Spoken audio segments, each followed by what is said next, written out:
क्या इससे अखिलेश यादव का कद बड़ा राष्ट्रीय नेता के तौर पे उभर रहा है? क्योंकि इंडी गठबंधन में संभवतः वो सबसे ज़्यादा सीट लाने वाले पार्टी के नेता हैं। इसमें कोई दो राय नहीं कि अखिलेश यादव को जिस तरह से भारतीय राजनीति में कमतर करके देखा जा रहा था, अभी तक वो कोई मुलायम सिंह के नेतृत्व में चुनाव जीती समाजवादी पार्टी, वो इलेक्टेड नहीं सेलेक्टेड मुख्यमंत्री बने थे।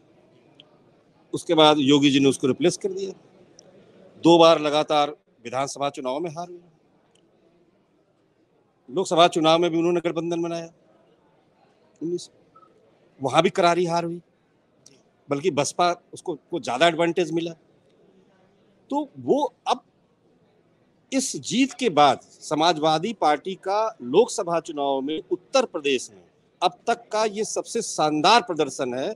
जब समाजवादी पार्टी पीक पे थी या सत्ता में होती थी, तो जो उसको, तो ये तो कहना ही पड़ेगा कि राष्ट्रीय राजनीति में अखिलेश की धमक बढ़ी है, और वो दिखाई भी देगा कि जिस तरह से उन्होंने वो बनाया है, राजनीति में धीरे परिपक्वता आती है।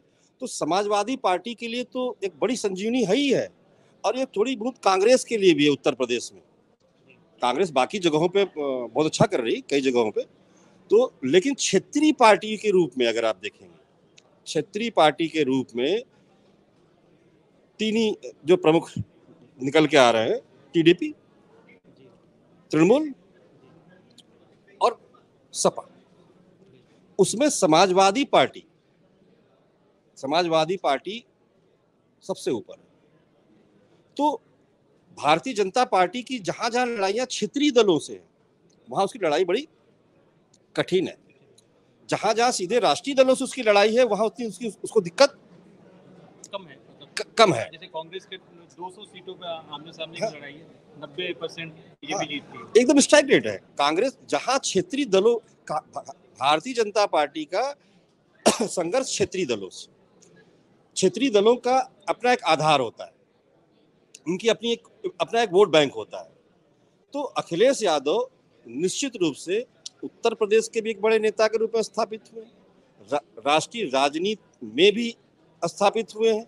अभी जिस तरह से उनको उंगली पकड़ के राजनीति चलना सिखाया जाता था, भाई नेता को क्रेडिट मिलता है। तो अखिलेश यादव का भारतीय राजनीति में इस चुनाव ने, 2024 के लोकसभा चुनाव ने कद बढ़ाया है, इसमें कोई दो राय नहीं।